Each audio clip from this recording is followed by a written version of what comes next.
الشيطان اللعين الرجيم بسم الله الرحمن الرحيم الحمد لله الذي جعلنا من المتمسكين بولاية أمير المؤمنين وبولاية الأئمة المعصومين صلوات الله عليهم أجمعين الحمد لله الذي لا يبلغ مدحته القائلون ولا يحصي نعماءه العاشقون ولا يعدي حقه المجتهدون الذي لا يدركه بعد الهمم ولا يناله غوص الفتن الذي ليس لصفته حد محدود ولا وقت موجود ولا نعت محدود ولا عجل ممدود فترى الخلائق بقدرته ونشر الرياح برحمته والصلاة والسلام على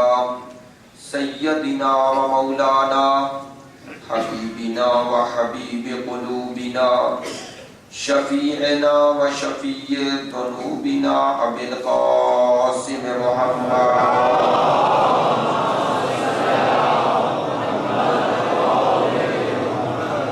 وآله الطيبين الطاهرين المعصومين المظلومين الذين أذهب الله عنهم الرجس وطهرهم تطهيرا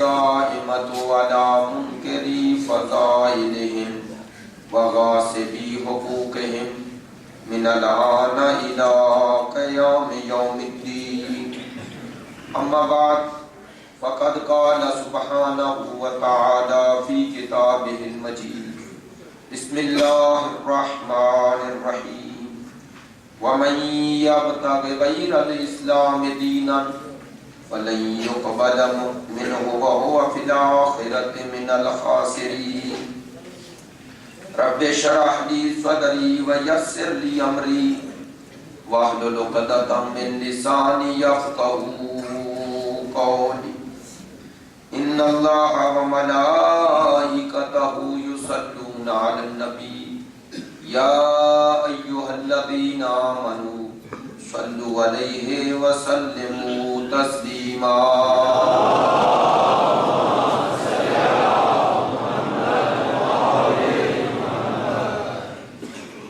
واجب الاحترام معزز و مکرم عزاداران سید الشہداء محبان اہل بیت پیروان مکتب ولایت عاشقان مکتب شہادت موضوع گفتگو اصول دین اور اصول دین کی سب سے اہم اصل توحید آج اس سلسلے کی چوتھی اور آخری مجلس ہوگی سلسلہ توحید کی، لہذا مناسب سمجھتا ہوں کہ کچھ مسائل جن کا تعلق اسی مسئلہ توحید سے ہے اور جن کا سمجھنا ہمارے نوجوان بھائیوں کے لیے ضروری ہے، اس کو آپ کی خدمت عالیہ میں عرض کروں، اور کچھ باتیں اس عنوان سے بھی سمجھنا ضروری ہے کہ بعض اوقات بعض مسئلے کو اس طرح نہیں سمجھا جاتا جس طرح وہ ہے، لہذا لوگوں کے ذہنوں میں شبہات پیدا ہوتے ہیں اور ان شبہات کے نتیجے میں بعض لوگ گمراہی کا شکار ہو جاتے ہیں۔ حالانکہ اگر غور کیا جائے تو اس سوال میں کوئی علمی پہلو نہیں ہوتا، اسے صرف علمی رنگ دیا گیا ہوتا ہے، لیکن چونکہ اصل مسئلہ واضح نہیں ہوتا اس لیے بعض لوگ گمراہی کا شکار ہو جاتے ہیں۔ مثلا ہم جب مدارس میں بھی گئے اس دن سے لے کر آج تک مختلف ذرائع سے بعض سوالات ہوتے ہیں، اور آج کل اسے کوئی خطابت کا رنگ دے کر کوئی عجب انداز سے پیش کیا جا رہا ہے، اور بعض لوگ انہی سوالات کو کرتے بھی ہیں اور بعض لوگ اسی سوالات کو بنیاد بنا کر گمراہی کا شکار ہو جاتے ہیں۔ افسوس کی بات ہے، اور اس حوالے سے ذمہ داری بنتی ہے اس منبر پہ آنے والے لوگوں کی، جو مجلس کو ذریعہ تبلیغ دین سمجھتے ہیں، نہ اپنی ذاتی تسکین کا سبب۔ ان کا فرض بنتا ہے کہ جس حد تک ممکن ہو لوگوں کو اس گمراہی سے نکالیں، تاکہ آل محمد کے حضور امام الزمانہ کے سامنے سرخرو ہو سکے۔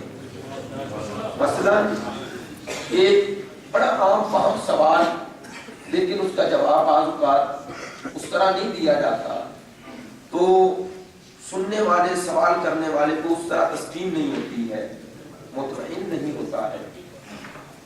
یہ جو اضطرابی کیفیت ہے قلبی، یہ بڑی خطرناک ہے۔ یہ اعتقاد کے باب میں تو بہت ہی خطرناک ہے۔ اعتقاد میں اطمینان اور یقین بہت ضروری ہے، ورنہ انسان زندگی میں کبھی بھی گمراہ ہو سکتا ہے۔ اسی لیے میں نے 2 دن پہلے عرض کیا کہ اصول دین میں تقلید نہیں ہے، اصول دین میں تحقیق ہے۔ مثلا ایک بنیادی سوال ہے، بعض اوقات لوگ اسے کرتے ہیں کہ آپ کہتے ہیں خدا قادر مطلق ہے، کہتے ہیں کیوں؟ کہتے ہیں ہر شے پہ قادر ہے۔ جب قادر مطلق کہا تو ہر شے پہ قادر ہے۔ فوراً سوال ہوتا ہے اگر وہ قادر ہے تو اپنے جیسا دوسرا خدا بنا سکتا ہے؟ اب سننے والا بیچارہ اگر کہے بنا سکتا ہے تو کہتا ہے 2 خدا ہو گئے، اگر کہے نہیں بنا سکتا تو وہ کہتا ہے آپ نے اس کی قدرت کا دائرہ محدود کر دیا۔ تو وہ کیسا قادر ہے جو اپنے جیسا خدا نہ بنا سکے؟ دیکھیں، اس کو علمی رنگ دیا گیا ہے، لیکن اصل میں اس کی بنیاد کو علمی ہے ہی نہیں۔ غفلت کہاں سے ہوئی؟ وہ اصل مسئلہ واضح نہیں ہوا جو 3 دن سے عرض کر رہا ہوں۔ اگر جس سے سوال کیا جا رہا ہے اسے پتا ہوتا کہ واجب الوجود خداوند متعال کسے کہتے ہیں، خدا نہ 3 حرفوں کا نام ہے با دال الف، بلکہ خدا اس ہستی کا نام ہے، اس وجود کا نام ہے جو اپنی ذات میں، صفات میں، افعال میں کسی کی محتاج نہیں۔ اگر اسے یہ پتا ہوتا تو اس کا جواب فوراً خود موجود ہوتا۔ اصل مسئلہ واضح ہو تو جواب خود واضح ہے۔ توجہ فرمائیے گا۔ اب جب سوال کرنے والے نے کہا کہ اگر وہ قادر ہے تو اپنے جیسا خدا کیوں نہیں بنا سکتا؟ اب اگر سامنے والا بیچارہ کہے نہیں بنا سکتا، وہ کہتا ہے وہ قادر کیسا؟ اگر کہے بنا سکتا ہے تو اب اس کے ذہن میں آئے گا کہ 2 خدا ہو گئے۔ تو یہ 2 خداؤں کا جو تصور آ رہا ہے، کیوں آ رہا ہے؟ چونکہ اسے پتا نہیں خدا کہتے کسے ہیں، یہ واضح نہیں ہوا۔ ورنہ مسئلہ واضح تھا کہ جیسے ہی اس نے سوال کیا کہ خدا اپنے جیسا خدا بنا سکتا ہے یا نہیں، تو جواب ہوتا کہ پہلے یہ بتاؤ خدا ہے کون، خدا کہتے کسے ہو؟ خدا تو وہ ہے جو واجب الوجود، واجب الوجود یعنی وہ اپنی ذات میں، صفات میں، افعال میں محتاج نہیں۔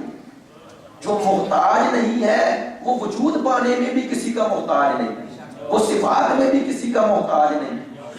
وہ بنا سکتا ہے یا نہیں، سوال یہ نہیں، سوال یہ ہے کہ جو بن رہا ہے اسے بھی خدا کہا جا سکتا ہے؟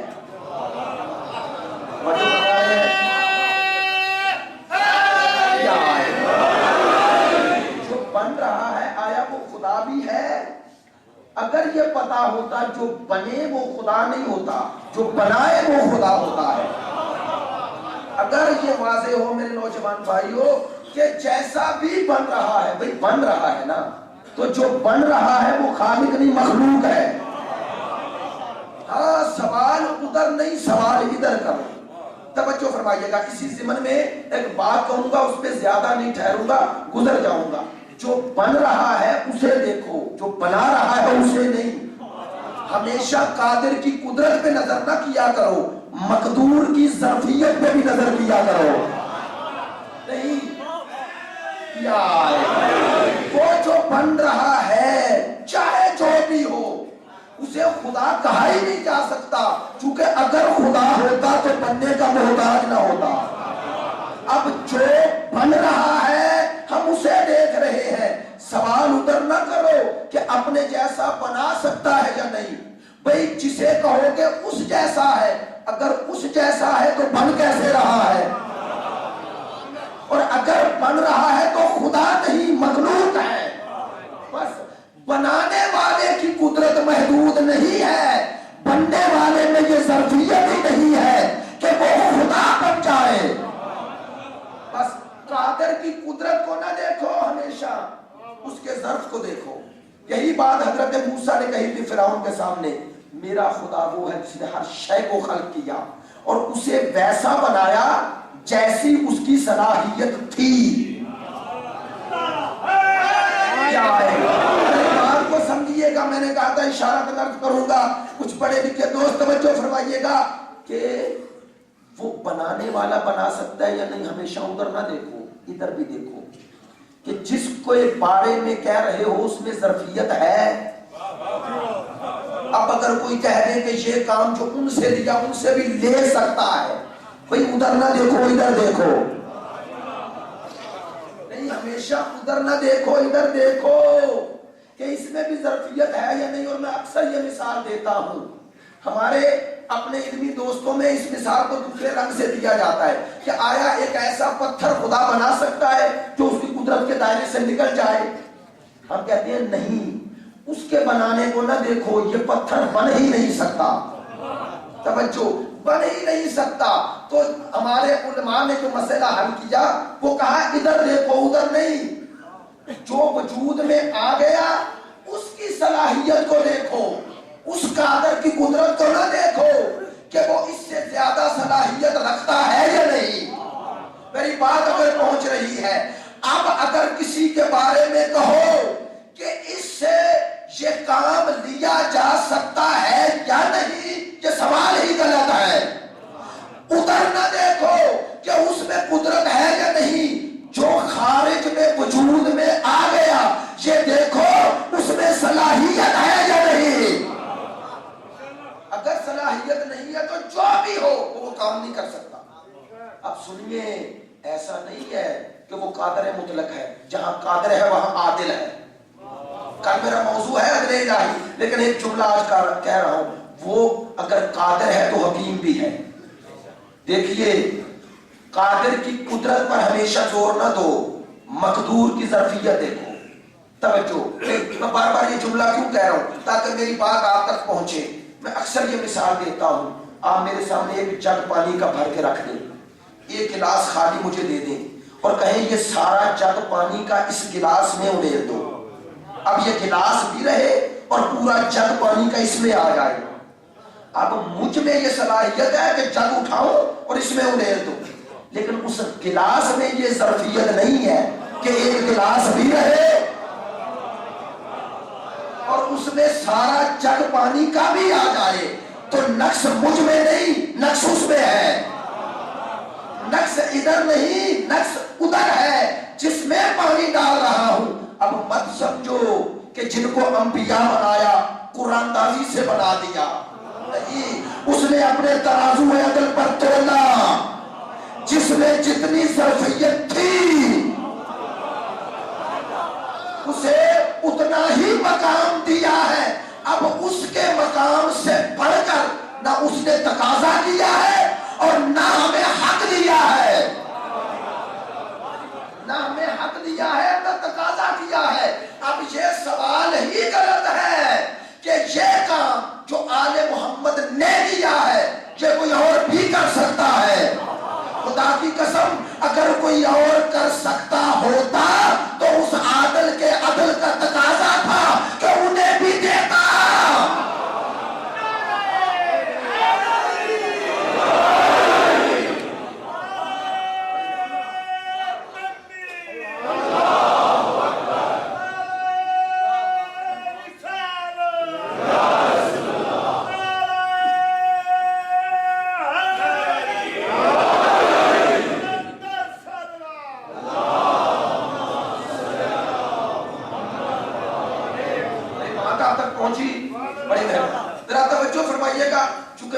مزاج ہی ایسا ہے اور سننے والوں کا مزاج بھی ایسا ہے، تو ایسے ہی بات کرنا چاہتا ہوں۔ آج ذرا موضوع تھوڑا سا باقی 3 دن سے ہٹ گیا، اس لیے آپ کو توجہ فرمانا ہے۔ دوستو، میں نے عرض کیا کہ اگر وہ مسئلہ حل ہو تو یہ قابل حل ہے۔ یہ سوال ہی بنیادی غلط ہے کہ اگر وہ قادر ہے تو اپنے جیسا کیوں نہیں بنا سکتا؟ کہتے وہ بنا سکتا ہے، جو بن رہا ہے اس میں صلاحیت ہی نہیں کہ بن بھی جائے اور خدا ہو جائے، اس میں صلاحیت ہی نہیں، لہذا یہ سوال غلط ہے۔ اسی لیے اس نے جب اپنی ذات کا تعارف کروایا، توجہ، تعارف کروایا تو شروع کہاں سے کیا؟ کہا شاہد اللہ لا الہ الا ہو، اللہ گواہی دیتا ہے کہ وہ ہے، اس کا کوئی معبود نہیں، وہی ہے۔ حالانکہ ہمارے ہاں گواہی دینے والا اور ہوتا ہے، جس کی گواہی دی جا رہی ہے وہ اور ہے، وہ خود ہی مدعی اور خود ہی گواہ، یہ کیسے ہو سکتا ہے؟ لیکن اگر معنی وحدانیت خدا سمجھو تو پھر اس گواہی کی سمجھ آئے گی۔ اللہ کہتا ہے میں گواہی دیتا ہوں کہ میرے علاوہ کوئی معبود نہیں، میرے علاوہ کوئی خالق نہیں۔ کیوں؟ اللہ نے کہا میری گواہی کی میرے علاوہ جو بھی میری وحدانیت کی گواہی دے گا وہ میری مخلوق ہے، وہ میرے بعد ہے، اس کا درجہ وجودی میرے بعد ہے، چونکہ مخلوق ہے۔ بس ایک وقت تھا جب میں تھا اور کوئی نہ تھا، تو اس وقت بھی خدا تھا، لیکن خدایا یہ گواہی کس بات کی؟ توجہ، اللہ نے کہا میں پہلے مرحلے پہ تمہیں بتا رہا ہوں کہ میری ذات، میری وحدانیت کا تعین لوگوں کی گواہی سے نہیں ہوگا، میرے کمال سے ہوگا۔ میں نے بات شروع کر دی، توجہ فرمائیے گا۔ میرا کمال میرے وجود کی دلیل ہے۔ کیوں؟ اللہ نے کہا یہ نہ کہو فلاں نے خدائی کا دعویٰ کر لیا تو اسے مان لو۔ کیوں؟ کہا خدائی کا مسئلہ دوسروں کی گواہی سے طے نہیں ہوگا۔ اب کوئی مانے میں پھر بھی خدا، کوئی میری گواہی نہ دے پھر بھی خدا۔ کیوں؟ کہا خدائی کا تعین گواہوں سے نہیں ہوتا، گواہی کا مسئلہ طے ہوتا ہے کمال سے۔ میں نے پہلے دن سے کہہ رہا ہوں اگر توحید حل ہو جائے نیچے تک ساری لائن حل ہے۔ اللہ نے کہا میں اپنی ذات کی شناخت کمال سے کرواتا ہوں، اب جسے میں بناؤں اس کی کمالات سے اسے پہچانو، لوگوں کی گواہی سے نہیں۔ کہا جیسے مجھے کوئی مانے پھر بھی خدا ہوں، نہ مانے پھر بھی خدا ہوں، چونکہ خدائی کے لیے کسی کے ماننے نہ ماننے سے فرق نہیں پڑتا۔ کہا میری خدائی کا دار و مدار بندوں کی گواہی پہ نہیں، میرے اپنے کمال پہ ہے۔ بس اللہ نے طے کر دیا کہ میری ذات کا تعین میرے کمال سے ہوگا۔ اب کہا میں جسے منواؤں گا اگر وہ صاحب کمال نہ ہو تو کبھی نہیں منواؤں گا۔ اب ہم دنیا کو کہتے ہیں جسے جی چاہے ہم سے منواؤ، مانیں گے، لیکن تمہارے کہنے سے نہیں، جسے منوا رہے ہو اسے صاحب کمال ثابت کرنا پڑے گا۔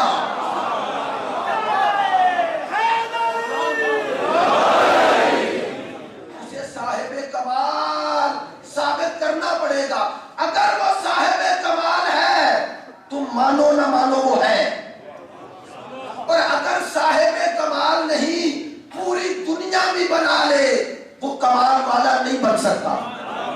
ہم مانیں گے اسی نگاہ توحیدی سے جو اللہ نے دی ہے، جس کو بھی منوانا ہے مان لیں گے، لیکن پہلے کمال ثابت کرو۔ اب ایک جملہ کہوں، کمال ہے کیا؟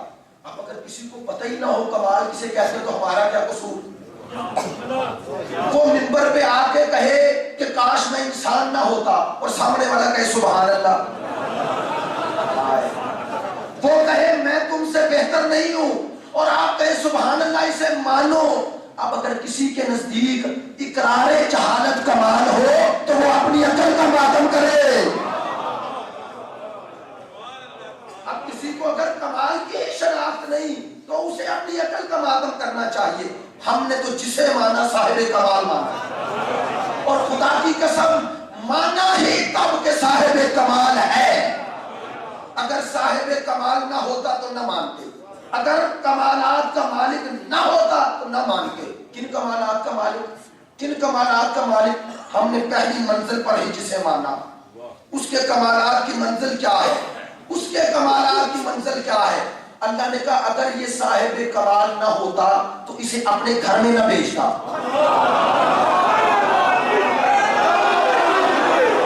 نہیں توجہ فرمائیے گا عزیزو، ایک بات کہہ رہا ہوں ماشاءاللہ آپ سے بہتر کون سمجھے گا۔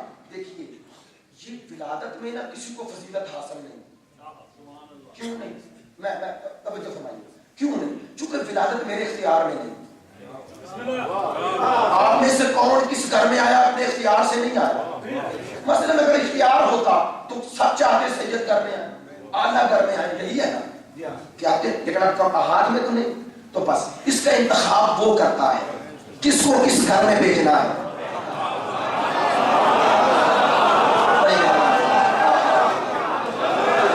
اب میں کیا کروں اس کے کمال کا کیا کہنا کہ جس کے غیر اختیاری کمال کو اس نے اپنے ہاتھ میں لیا.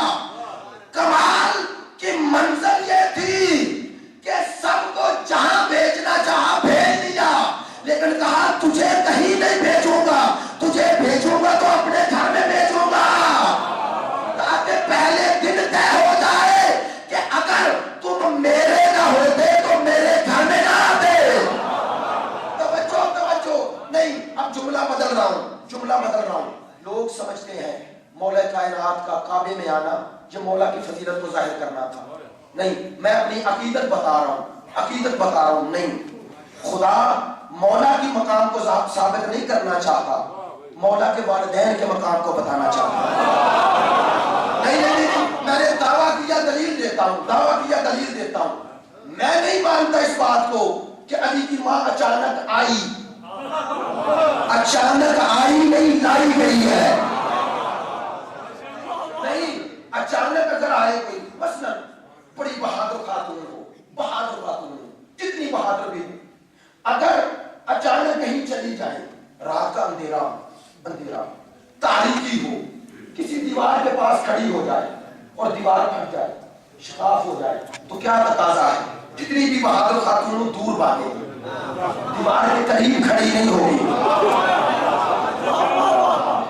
بھئی ایسا ہی تقاضا ہے نا, دیوار سے دور ہوگی, قریب نہیں ہوگی. تو اگر اچانک آئی ہوتی تو دیوار شکاف ہو رہی تھی, یہ دور جاتی علی کی ماں, اندر کیوں جا رہی ہے؟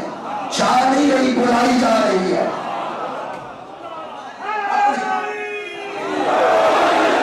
اپنی مرضی سے نہیں جا رہی ہے, اندر بلائی جا رہی ہے. یہ راز کیسے کھلا کہ بلائی گئی, آئی نہیں ہے؟ یہ راز کیسے کھلا؟ وہاں مریم سے کہا جاؤ,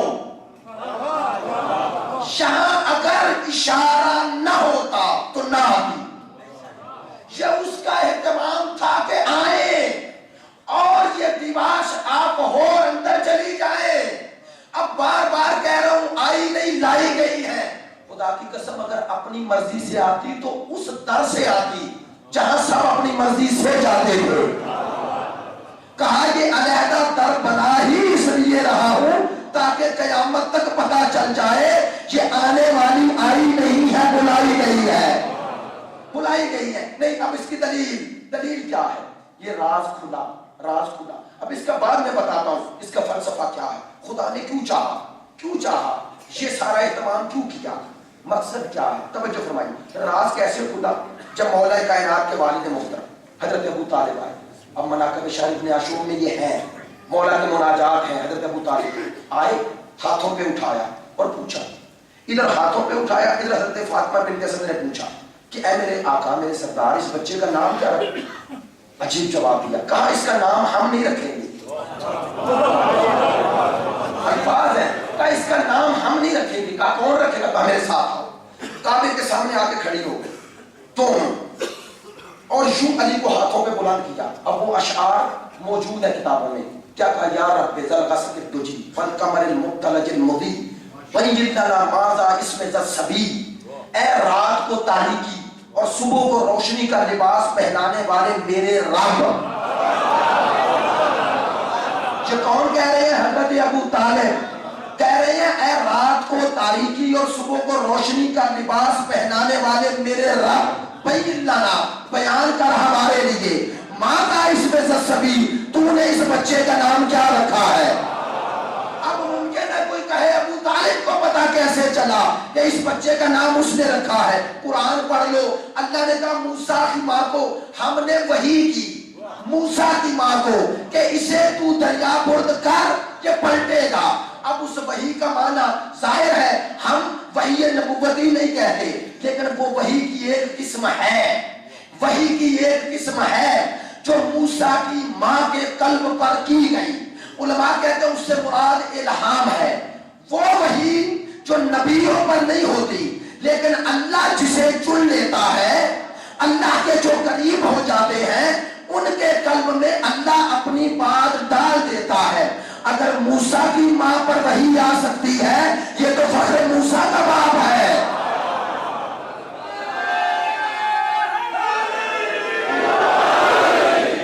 یہ تو فخر موسیٰ کا باپ ہے۔ اب ہاتھوں میں اٹھایا ہوا ہے اور کہہ رہے ہیں یا اللہ تو بتا اس بچے کا نام کیا رکھا ہے۔ اب علماء نے لکھا ایک صدا گونجی، جواب کیا تھا؟ خصصتما بالولد الذکی وطاہر منتجب الرضی، کہ اے فاطمہ اور اے ابو طالب تم دونوں کو مبارک ہو اس بیٹے کی جو طیب ہے، جو طاہر ہے، جو رضی ہے اور جو میرا منظور نظر ہے۔ وَاسْمٌ مِّن شَامِخٍ عَلِی، علی رشتق کا من العلی، اور میں نے اس کا نام علی رکھا ہے۔ کیوں؟ کہا میں خالق ہونے میں علی ہوں کہ مخلوق میں علی ہے۔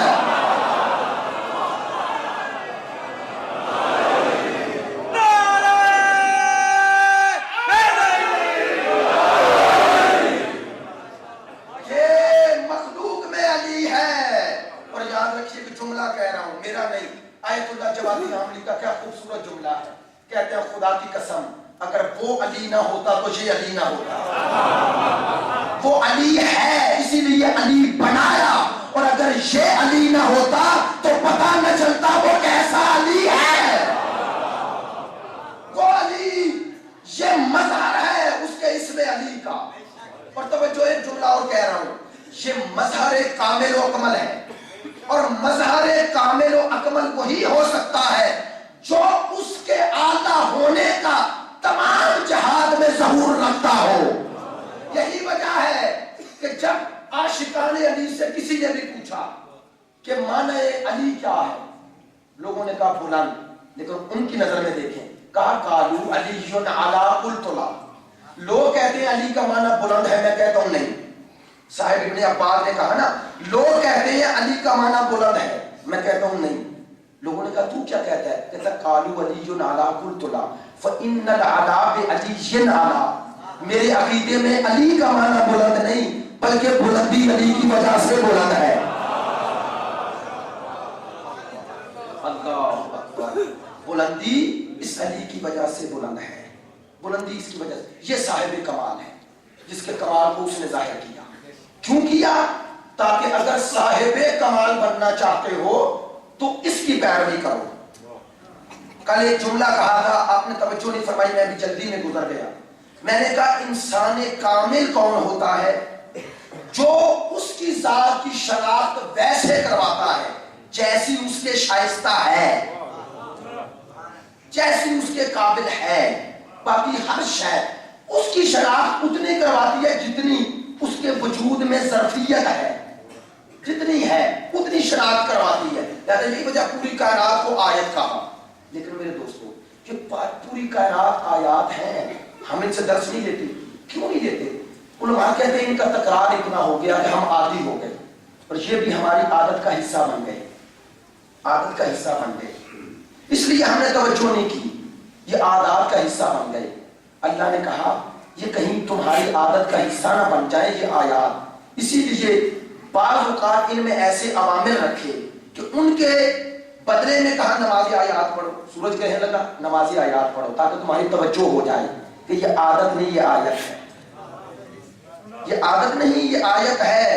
اب دیکھیے ہر انسان چونکہ پڑھ کر قانون پیش کرتا ہے، قانون دان بنتا ہے، ہمارے لیے عادی مسئلہ ہو گیا، لیکن اب وہ جو اس کی آیت کبریٰ ہوگا وہ بھی یہاں آگے نہیں پڑھے گا، اب وہ عرب کے صحرا میں پیدا ہو کے ایسا بے عیب قانون پیش کر دے گا کہ دنیا دنگ رہ جائے گی۔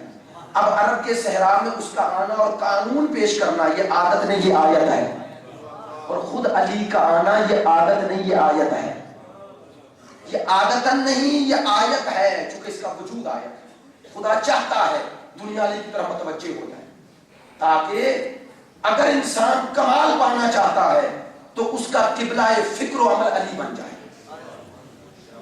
یہ مولا کائنات بن جائے، تاکہ اس ذریعے سے وہ مقصد توحید حاصل ہو جائے جس کمال مطلوب کے لیے انسان کو خلق کیا گیا، انسان اس تک پہنچے۔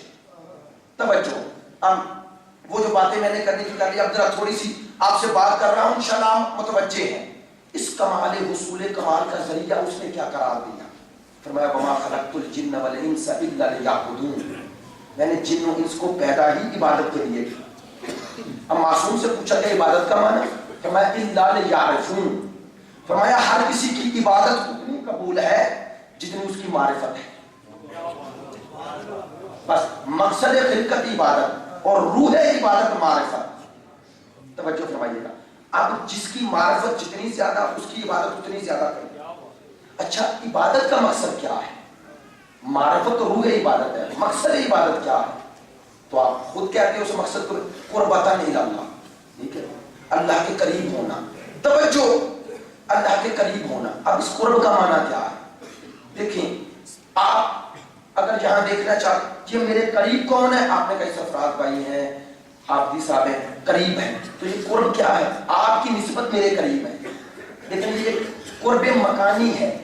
توجہ فرمائیے گا، قرب مکانی ہے۔ بعض بات آپ کہتے ہیں فلاں شخص فلاں کے بڑا قریب ہے، اس کا مقصد قرب مکانی نہیں ہوتا، قرب مقامی ہوتا ہے، تو اس کا مقام، اس کا مرتبہ اس کے قریب ہے، لیکن بلاخر اس میں بھی ایک بود اور ایک قرب تصور کرتے ہیں۔ اللہ سے قریب ہونے کا معنی کیا ہے؟ کیا وہ کہیں ہے جو اس کے قریب ہونا ہے؟ اس قرب کو طے کیسے کرنا ہے، اور یہ قرب ہے کیا؟ توجہ فرما رہے ہیں؟ وہ قرب کیا ہے جو ہر نماز، ہر عبادت کی روح قرار دیا؟ قربتاً الی اللہ، وہ کیا ہے؟ وہ کیسے طے ہوگا؟ وہ سفر کیسے طے کرنا ہے؟ توجہ فرمائیے گا، اس سفر کو اگر سمجھ گئے تو مقصد توحید سمجھ میں آ جائے گا۔ بس عبادت قرب الہی کا ذریعہ، اب وہ قرب مکانی نہیں، طے ہو گیا۔ کیوں؟ اگر کہو وہ قرب مکانی ہے کہ اللہ ایک جگہ ہے جس کے قریب ہونا ہے، تو جس جگہ ہے محدود ہو گیا، اگر محدود ہو گیا تو خدا نہیں۔ بس یہ قرب کون سا ہے؟ آیا یہ مجازن کہا؟ آیت اللہ شہید مطہری کی کتاب ولا و ولایتھا پڑھیں، وہ فرماتے ہیں نہیں، یہ قرب مکانی نہیں، یہ قرب مجازی بھی نہیں، یہ قرب حقیقی ہے۔ کیا معنی اس قرب کا؟ کہتے ہیں اس قرب کا معنی یہ ہے اللہ ہے کمال مطلق، جو اس کمال کے جتنا قریب ہوگا وہ اپنے نفس سے اتنا دور ہوتا جائے گا۔ اس کمال مطلق کے قرب کا معنی یہ ہے کہ اس کمالات کی بارش اس پر اتنی زیادہ ہوگی، اس کی رحمت اس کو اتنی ہی زیادہ متوجہ ہوگی۔ توجہ، اب عبادت کی روح معرفت، جس کی معرفت جتنی زیادہ اس کی عبادت اتنا قرب کا سبب بنے گی، اور جو خدا کے جتنا قریب وہ اس کمال مطلق کے کمالات سے اتنا زیادہ فیوز و برکات حاصل کرے گا۔ بس میں نے تمہیداً یہ جملے کہہ دیے، اب اصل مطلب تک آتا ہوں، توجہ فرمائیے گا۔ اس کمال مطلق کے قریب ہونا ہے، جو جتنا قریب ہے اس پر اس کے کمالات کی بارش، اس کی رحمت، اس کا فیض اتنا زیادہ ہے۔ فیض زیادہ ہے کیا معنی؟ توجہ، وہ اس کے صفات کا مظہر اتنا زیادہ ہے۔ اب توجہ فرمائیے گا، میں نے عام لفظوں میں آپ تک یہ بات پہنچا دی، یہ جو قرب کی منزل طے کرنی ہے نا، اس کا نام ہے ولایت۔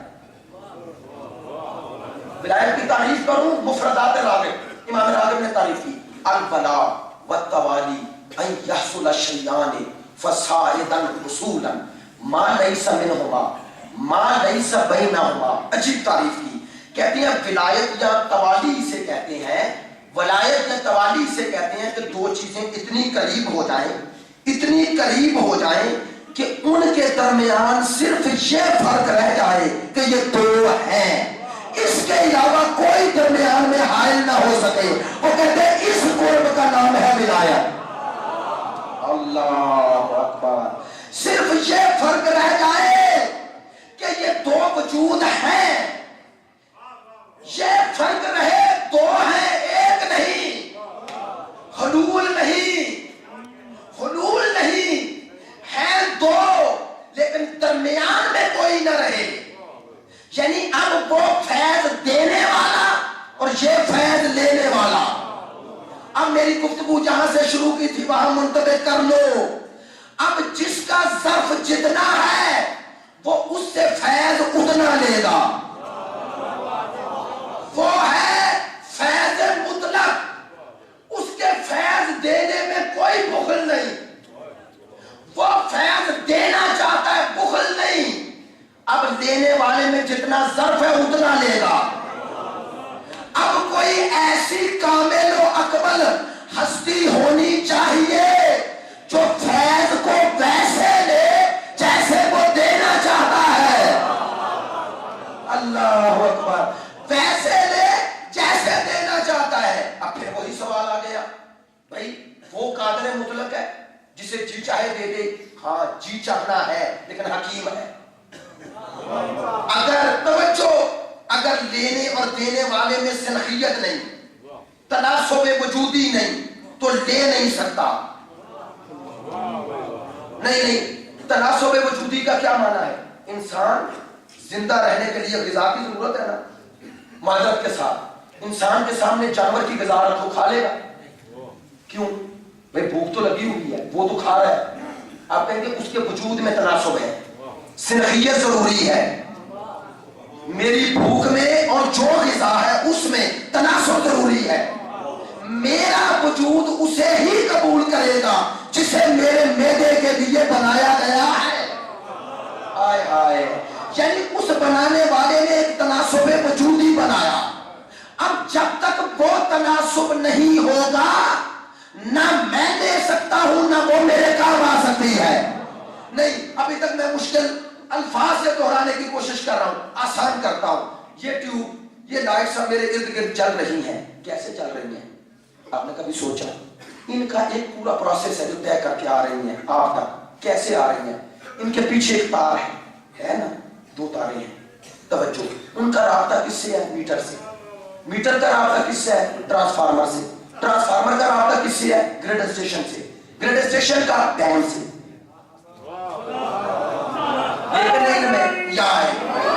لیکن ان میں ہر کسی کا تناسب ہے. جس کو جو چاہیے اس کا اسی وجود سے تناسب ہے, ورنہ نہ لے. نہیں, آپ میں سے کوئی بہت بھی بڑا ماہر ہے, واپڈا میں بھی کام کرتا ہے, میری بات کی تصدیق کرے گا. اگر ان ٹیوب لائٹس کو ڈائریکٹ ڈیم سے لگاؤ تو کیا ہوگا؟ پھٹ جائے گی نا, پھٹ جائے گی. کیوں بھائی, کیوں؟ آپ نے کہا جس شدت سے وہاں بجلی پیدا ہو رہی ہے اس کے وجود میں یہ ظرفیت میں طاقت ہی نہیں کہ یہ اسی شدت سے اسے لے کے اپنے وجود میں سمیٹ لے. تو کیا کرو؟ کہا گریڈ اسٹیشن ڈیم گریڈ کو دے گا, گریڈ اسٹیشن ٹرانسفارمر کو دے گا. اب جتنی گریڈ اسٹیشن میں آ رہی ہے وہ اتنی ٹرانسفارمر کو نہیں دے رہا. ٹرانسفارمر کو اتنی ہی دے رہا ہے جتنی اس کے وجود میں ظرفیت میں طاقت ہے, اور وہ ٹرانسفارمر میٹر کو اتنی دے رہی ہے جتنی اس کی ظرفیت میں طاقت ہے, اور یہ میٹر ان تاروں کو اتنی دے رہا ہے جتنی ان ٹیوب لائٹس میں طاقت ہے. بلا تشبیہ. اب سمجھو, اگر یہ مادی نور وہاں سے یہاں پروسیس کے بغیر نہیں آ سکتا تو وہ فیض مطلق اپنا کامل فیض کسی ایسے پر کیسے کر دے جس کے ظرف میں طاقت ہی نہیں ہے.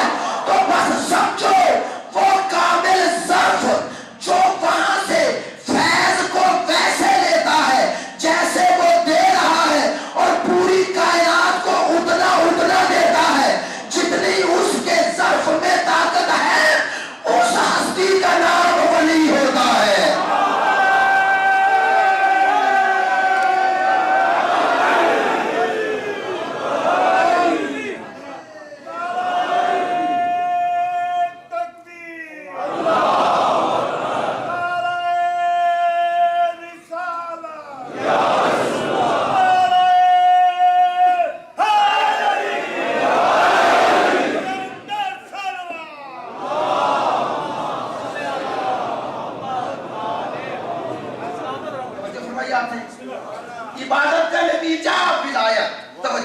بات اور کہہ دوں، ایک ولایت کا معنی حاکمیت ہے، توجہ، ولایت کا معنی حاکمیت کو منصب ہے، اور یہ ولایت جس کا میں نے ذکر کیا یہ منصب نہیں، یہ کمال ہے، لہذا اس کی راہ کھلی ہوئی ہے۔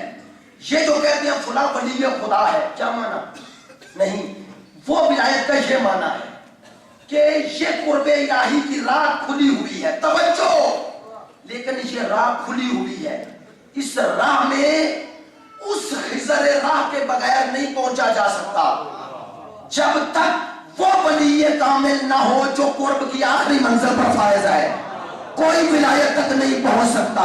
یہ معنی ہے کہ جو تمام اولیاء کہتے ہیں کہ اس وقت تک کوئی شخص ولی نہیں بن سکتا جب تک علی کو ولی نہ مانے، یعنی کیا مقصد کہ اس وقت تک کوئی بندہ اللہ کے قریب نہیں ہو سکتا جب تک علی کے قریب نہ ہو جائے۔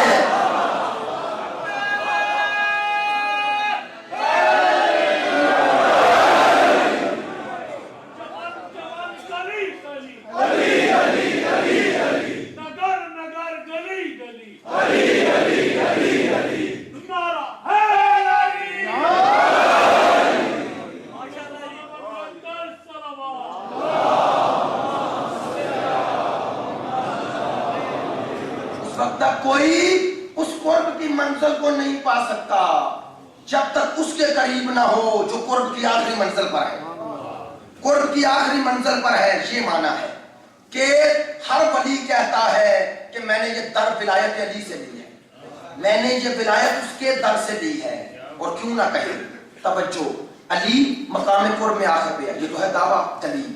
آئیے حدیث قدسی جو بخاری میں بھی ہے، جو اصول کافی میں بھی ہے، میرے پڑھے لکھے دوست ہیں تائید فرمائیں گے، یہ روایت دونوں کتابوں میں ہے۔ کیا خدا فرماتا ہے ما یتقرب الی عبد من عبادی شیئا احب علی مما افترضت علیہ، خدا فرماتا ہے مجھے کسی شے سے اتنی محبت نہیں، جب کسی بندے کو مجھ سے محبت ہو جاتی ہے تو وہ کیا کرتا ہے، وہ میری محبت میں وہ کام کرتا ہے جو میں نے اس پہ فرض کیے ہیں۔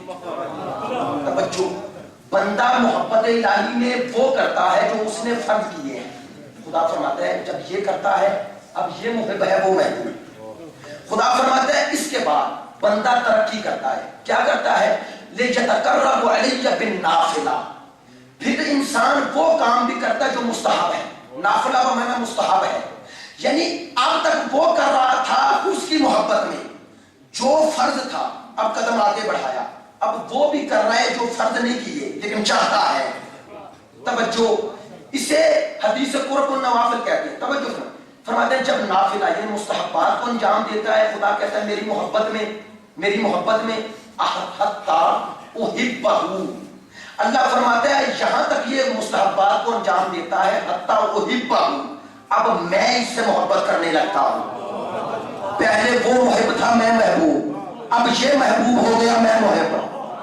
اللہ اکبر، اب یہ محبوب، اللہ کہتا ہے میں اس سے محبت کرنے لگتا ہوں۔ یا اللہ، بندے کی محبت کہا، میری طرف اس کا عشق بڑھنا، عبادت کا شوق بڑھنا، یہ بندے کی محبت ہے۔ اگر اس میں توفیق عبادت بڑھتی جائے، اللہ کہتا ہے یہ سمجھ لے میری محبت پیدا ہو گئی۔ اگر رات کی نیند پیاری نہیں، نماز پیاری ہے، رات کو اٹھنا پیارا ہے، اپنی نیند کو قربان کر رہا ہے، تو خدا کہتا ہے سمجھے محبت پیدا ہو گئی۔ اگر آنکھ اٹھتی ہے، چاہتی ہے آنکھ اٹھنا، میری محبت میں جھک جاتی ہے کہ نہیں دیکھنا، وہ نہیں چاہتا، اللہ کہتا ہے سمجھ لے میری محبت پیدا ہو گئی۔ اب محبوب میں ہوں، یہ ادھر نہیں دیکھتا جدھر دل چاہتا ہے، خواہش چاہتی ہے، یہ ادھر دیکھے گا جدھر میں چاہتا ہوں۔ خدا کہتا ہے جب یہاں تک بندہ کرتا ہے، ان چیزوں کو بھی انجام دیتا ہے جو میں نے فرض نہیں کی، اب میں محب، یہ محبوب۔ اچھا، بندے کی محبت یہ کہ شوق عبادت بڑھے۔ یا اللہ، تو جب کسی کو محبوب بنا لیتا ہے تو کیا ہوتا ہے؟ حدیث قدسی میں نے کہا ہے کنتُ سمعہ الذی یسمع بہ ویبصر بصرہ الذی یبصر بہ ویدہ الذی یبطش بہ۔ اللہ فرماتا ہے جب میں محب بن جاتا ہوں نا، بندہ محبوب، تو کیا کرتا ہوں؟ اللہ کہتا ہے میں اس کا وہ کان بن جاتا ہوں جس سے وہ سنتا ہے۔ نہیں نتیجہ لے رہا ہوں، گفتگو کا نتیجہ لے رہا ہوں، خدا کہتا ہے میں اس کا کان بن جاتا ہوں جس سے سنتا ہے، میں اس کی آنکھ بن جاتا ہوں جس سے دیکھتا ہے، میں اس کا ہاتھ بن جاتا ہوں جس کو حرکت دیتا ہے۔ ان سالنی آتی تو یہ جس کا سوال کرے عطا کرتا ہوں، جس کو بس اگر یہ دیکھنا ہے کہ ہم محب خدا ہیں یا نہیں تو دیکھو کہ اس کی اطاعت ہمارے دل میں کتنی ہے، اور اگر یہ دیکھنا وہ ہمارا محب بنا یا نہیں تو یہ دیکھو کہ ہمارے کان اتنا ہی سن رہے ہیں یا کچھ اور۔ توجہ، اللہ نے کہا میرا جو محبوب ہوگا اس کے کان اس کے نہیں میرے ہیں، اس کی آنکھیں اس کی نہیں میری ہیں، اس کے ہاتھ اس کے نہیں میرے ہیں۔ اب اتنا بڑا مجمع، کسی سے بھی پوچھوں آپ محب خدا ہیں یا نہیں، ہر کوئی کہے گا ہوں، بھئی ہے یا نہیں ہے نا، لیکن اگر آپ میں سے کسی سے کوئی اٹھ کے کہے میں محبوب خدا، کر سکتے ہیں دعویٰ؟ نہیں۔ تو محبت کا دعویٰ تو سب نے کیا، محبوب کا دعویٰ کسی نے نہ کیا۔ اب ڈھونڈو کہ محبوب خدا کون ہے۔ اب میں آپ کو بتا رہا ہوں محبوب خدا کون ہے، چونکہ جو محبوب خدا ہوتا اس کے کان اپنے نہیں، اس کی آنکھیں اپنی نہیں، اس کا ہاتھ اپنا نہیں، اس کے ہاتھ ید اللہ ہے، اس کی آنکھیں عین اللہ ہے، اس کے کان عذر اللہ ہے۔ مجھے نہیں پتا، اور رسول سے پوچھے، چونکہ رسول بتائیں گے یہ محبوب خدا ہے یا نہیں ہے۔ ہر کوئی دعویٰ دنیا میں کرتا ہے میں محب خدا ہوں، میں محب رسول ہوں، اور رسول سے پوچھو۔ رسول فرماتے ہیں لَأُعْطِيَنَّ الرَّائِقَ غَدًا رَجُلًا كَرَّارًا غَيْرَ فَرَّارٍ، کل علم اسے دوں گا جو مرد ہوگا، کرار ہوگا، غیر فرار ہوگا، یحب اللہ ورسولہ، یہ اللہ اور اللہ کے رسول سے محبت کرتا ہے، وَيُحِبُّهُ اللَّهُ وَرَسُولُهُ، اور اللہ اور اللہ کا رسول اس سے محبت کرتا ہے۔ تو کائنات میں ہر کوئی محب خدا ہے، محبوب خدا یا مصطفیٰ ہے یا مرتضیٰ ہے۔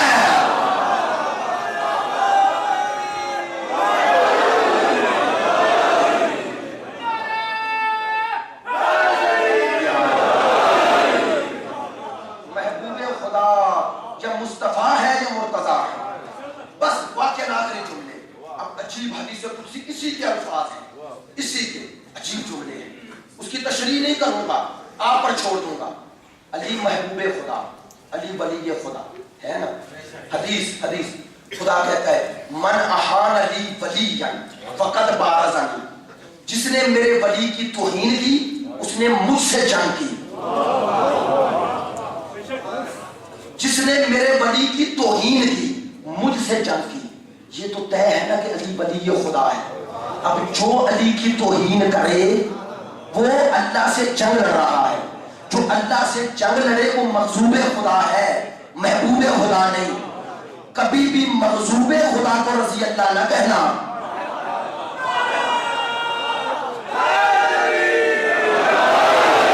اب جسے جی چاہے کوئی کہے ہم قبول کر لیں گے، لیکن پہلے دکھائے کہ اس نے اللہ کے ولی کی توہین نہ کی ہو۔ توہین کرنا چھوٹا مسئلہ ہے، لڑنا اس سے بڑی توہین ہے۔ اب جب اللہ کہتا میرے ولی سے جو لڑے توہین کرے وہ مجھ سے لڑ رہا ہے۔ اب دنیا جسے جی چاہے رضی اللہ کہے، ہم حسین کے قاتل کو کبھی رضی اللہ نہیں کہیں گے، کیونکہ اگر وہ رضی اللہ ہے تو پھر لعنت اللہ کون ہو؟ اگر وہ محبوب خدا ہے تو مغضوب خدا کون ہوگا؟ مغضوب خدا کون ہوگا؟ عزاداران حسین، کتنے بدبخت ہیں وہ لوگ جو آج بھی حقیقت تک نہیں پہنچ پا رہے اور قاتل حسین کا دفاع کر رہے ہیں۔ کیا منہ دکھائیں گے رسول کو؟ قیامت کے دن سید الانبیاء کو کیا منہ دکھائیں گے؟ کم از کم مسلمان ہو تو اتنا سوچیں۔ الحمدللہ اس ملک کی اکثریت شیعہ سنی برادران، ان کا یہ عقیدہ نہیں ہے، یہ وہ نواسب ہیں جن کا یہ عقیدہ ہے۔ آج شب 5 محرم ہے، 4 محرم کا دن ڈھل گیا، 5 محرم کی شب ہے۔ میں معذرت خواہ ہوں، ذرا ہٹ کر ایک بات کر رہا ہوں، مصیبت کربلا والوں کی پڑی جاتی ہے، لیکن ایک دوست نے کہا اس لیے 2 جملے اس مصیبت کی جو مدینے میں سب سے بڑی مصیبت تھی. اور ایک بات کہوں, جو کربلا کا آغاز ہے, نہیں جملہ بدل دیتا ہوں, یہ شام غریباں لگنے والی آگ کی بنیاد مدینے میں رکھی گئی ہے. وہاں اگر زہرا کے در کا حیا کیا جاتا تو زہرا کی بیٹیوں کے خیمے نہ چلتے. بس عزاداران حسین, میں اس سے زیادہ نہیں کہوں گا, میری بھی ہمت جواب دے رہی ہے. پورا 1 گھنٹہ ہونے والا ہے, توجہ فرمانا. چند جملے ماشاءاللہ آپ مجھ سے زیادہ متوجہ ہیں. میں ایک جملہ کہتا ہوں, عجیب روایت آپ نے ہزاروں مرتبہ سنی کہ رسول دنیا سے جا رہے ہیں اور بطول کی آغوش میں سا رہے ہیں, اور ایک دفعہ دروازے پہ کوئی اذن دخول مانگتا ہے. بی بی روکتی ہیں, میرا بابا سو رہے ہیں, ہے نا روایت ذہن میں آ گئی نا. بی بی روکتی ہیں, بابا سو رہے ہیں, پھر اذن دخول مانگتا ہے. بی بی پھر روکتی ہیں, تیسری مرتبہ جب اذن دخول مانگتے ہیں نا, کہتے ہیں بی بی کا گریہ بلند ہوتا ہے. بی بی کا رونا بتا رہا ہے بی بی جانتی ہے کون پکار رہا ہے, کون اذن دخول مانگ رہے, جانتی ہیں, ورنہ آنسو نہ گرتے. کہتے ہیں بی بی کے آنسو رسول کے چہرے پہ گرے. رسول نے آنکھیں کھولی, ایک جملہ کہا بطول میری زندگی میں نہ رہو, بطول میری زندگی میں نہ رہو.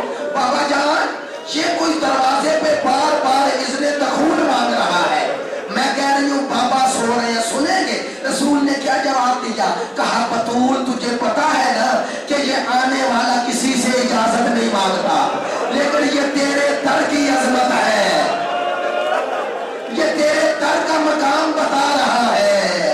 عزاداروں, بطول کے ذہن میں یہی تھا کہ اس گھر کی اتنی عظمت ہے کہ جس گھر میں اسرائیل بھی اجازت لے کے آتا ہے, ہائے اسی در پہ زیادہ دن نہیں گزرے, ایک عجب واقعہ رونما ہوا. ادھر دیوار تھی, ادھر در تھا, بس در و دیوار کے درمیان رسول کی بیٹی کی ایک صدا بلند ہوئی اور میرا محسن شہید ہو گیا. میں قربان جاؤں میری آقا زادی.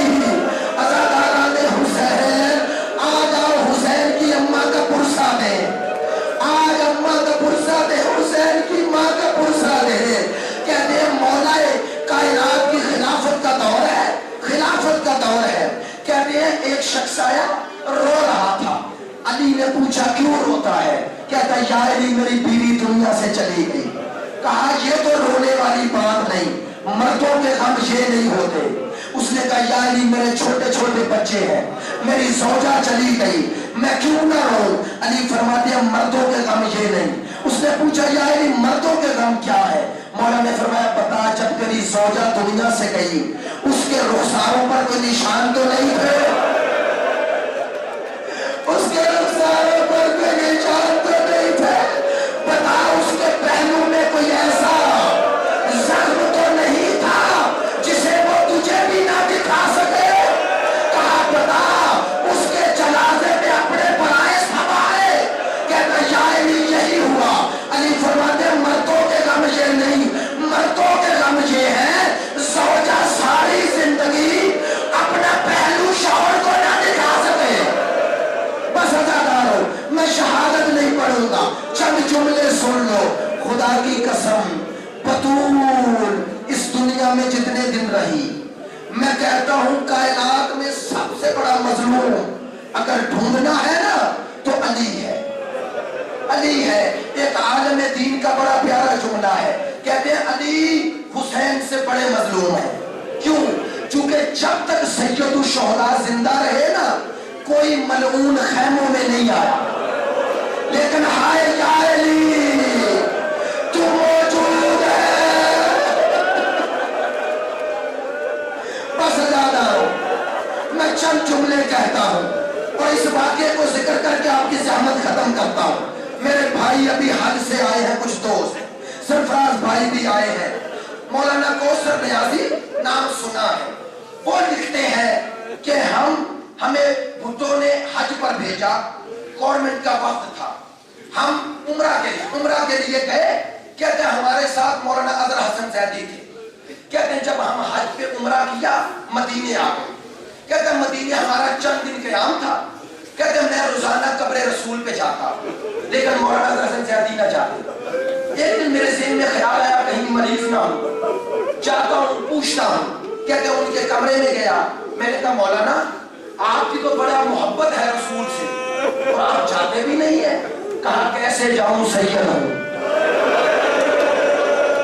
کہا میں نہیں سمجھا، کہا کہاں نہیں بتاؤں گا میرے ساتھ آؤ۔ مولانا کوثر ریاضی کہتے ہیں میرا ہاتھ پکڑا قبر رسول کے سامنے لے آئے، کہتے ہیں کوثر اب ذرا رسول کو سلام کرو نا، سلام کرنے کے بعد تمہارا عقیدہ ہے نا رسول جواب دیتے ہیں؟ کہا ہاں۔ کہا دور سے جب کسی کو کوئی ملنے آئے تو سلام دعا کے بعد پہلا سوال یہ ہوتا ہے آپ کی اولاد کیسی ہے؟ کہا اب ذرا رسول سے پوچھ یا رسول اللہ میری بطول کیسی ہے، یا رسول اللہ تیرا حسین کیسا ہے، یا رسول اللہ تیرا حسن کیسا ہے۔ کہا اب ذرا رسول کی روزے کی آبادی بھی دے اور بطول کی قبر کی بربادی بھی دے۔ او آزادارو، بطول سے بڑا مظلوم کوئی نہیں، آج حسین کی قبر آباد ہے اور حسین کی اماں کی قبر۔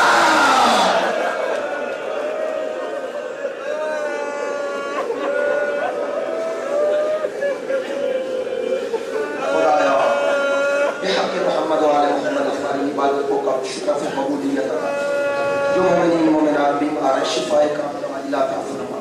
خدایا اسی بی بی کے صدقے ہماری تمام حاجات کو، ہمارے جو مشکلات ہیں انہیں آسان فرما، ہمارے آخری امام کا ضرور فرما، ہمیں ان کے پیروکاروں میں قرار دے۔ خدایا انقلاب اسلامی ایران کی حفاظت فرما، دشمنان اسلام کو نیست و نابود فرما، دشمنان پاکستان کو نیست و نابود فرما، عزاداران سید الشہداء کی حفاظت فرما، عزاداران سید الشہداء جہاں جہاں ہیں ان کو اپنے حفظ و امان میں رکھ۔ ہمیں عزاداری کو پورے بلبلے، پورے جوش، پوری محبت، پوری عقیدت سے، پورے احترام سے، پورے خلوص سے منانے کی توفیق عطا فرما۔ جن دوستوں نے میرے ذمہ جو دعائیں لگائی ہیں انہیں شرف قبولیت عطا فرما۔ شہدائے ملت جعفریہ کے لیے ایک سورہ فاتحہ۔